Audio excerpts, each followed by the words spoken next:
Pourquoi cette attaque est-elle extrêmement grave? Il y a 3 raisons. Le président Goïta nous les donne. C'est une attaque extrêmement grave parce qu'elle est complexe. C'est une attaque extrêmement grave parce qu'elle est coordonnée. C'est une attaque extrêmement grave parce qu'elle est simultanée. Chacun de ces mots est un gisement de connaissances. Pour ceux qui ont l'oreille politique, géostratégique et géopolitique. Commençons par complexe. Par complexe, le président Goïta veut signaler que c'est une attaque qui a été faite avec des moyens variés et modernes. C'est une attaque qui a été faite avec de la haute technologie. La complexité de l'attaque indique que ce n'est pas une attaque de simples groupes de bandits, de voyous, ramassés à tous les carrefours et amenés dans une aventure quelconque. Non, c'est une attaque complexe. La notion de complexité renvoie ici à la nature des moyens utilisés. L'attaque a été menée par des groupes terroristes qui détenaient des moyens de transport classiques, ce qu'on peut trouver dans une armée classique. Ils n'avaient pas que les traditionnelles motos qu'on leur connaît. Ils avaient des véhicules blindés, des véhicules munis d'armes automitrailleuses. Ils sont venus avec des drones, c'est-à-dire avec des moyens d'attaque aérienne.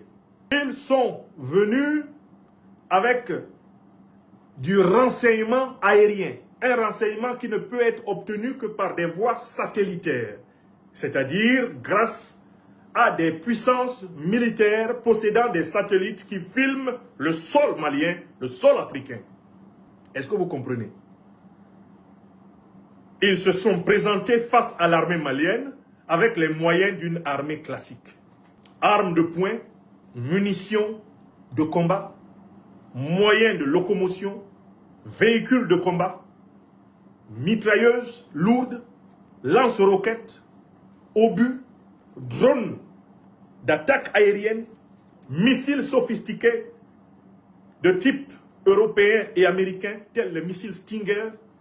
L'armée malienne a été confrontée à une armée terroriste.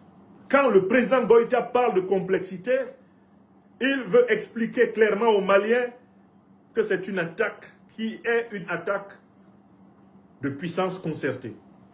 Et on va savoir quelles sont les puissances qui se sont concertées pour attaquer le Mali dans ce décryptage. Parce que nous, notre vocation est d'appeler un chat, et non pas un animal qui miaule et qui est griffu. Nous avons étudié le sujet depuis plusieurs années. Et nous l'avons documenté. C'est pour ça qu'on nous appelle le docteur professeur des preuves. Il y a un deuxième mot. Une attaque coordonnée. Que cache la notion de coordination? Ça veut dire qu'il y a des états-majors qui ont réfléchi et qui ont mis en place une organisation de combat. Il ne s'agit pas d'escarmouches. Les terroristes, petits grains, nous ont habitués à faire des coups d'éclat. Un attentat par-ci, un kidnapping par-là, un assassinat crapuleux par-ci, et puis ils essayent de se barrer. Mais là, on a affaire à une coordination. La coordination, c'est qui? C'est l'ensemble des forces qui ont été organisées en utilisant des faux noms différents, mais qui en réalité renvoient au même nom. C'est une coordination des forces issues de l'organisation du traité de l'Atlantique Nord, les forces qui ont détruit la Libye, qui ont assassiné Kadhafi en 2011. Ces forces-là étaient coordonnées de la même façon que celles qui attaquent le Mali, parce que ce sont les mêmes forces.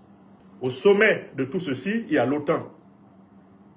Et au sommet de l'OTAN, ce sont les États-Unis qui chapeautent tout le système. Soit ils dirigent les opérations, soit ils observent passivement les opérations. Quand on parle de l'OTAN, le sommet, c'est les États-Unis.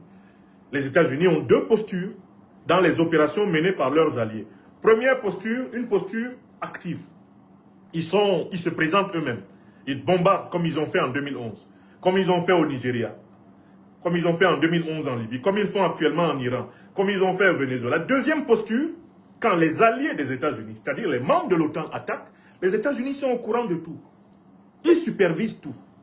Ils ne se mêlent pas de l'action directe, ils laissent leurs alliés opérer.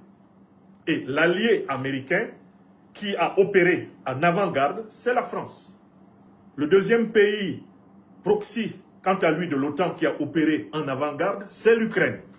Les autres pays qui opèrent en avant-garde dans cette attaque sont l'Algérie, la Mauritanie et dans la CEDEAO, tout naturellement, la Côte d'Ivoire, le Bénin, le Nigeria. Vous avez entendu?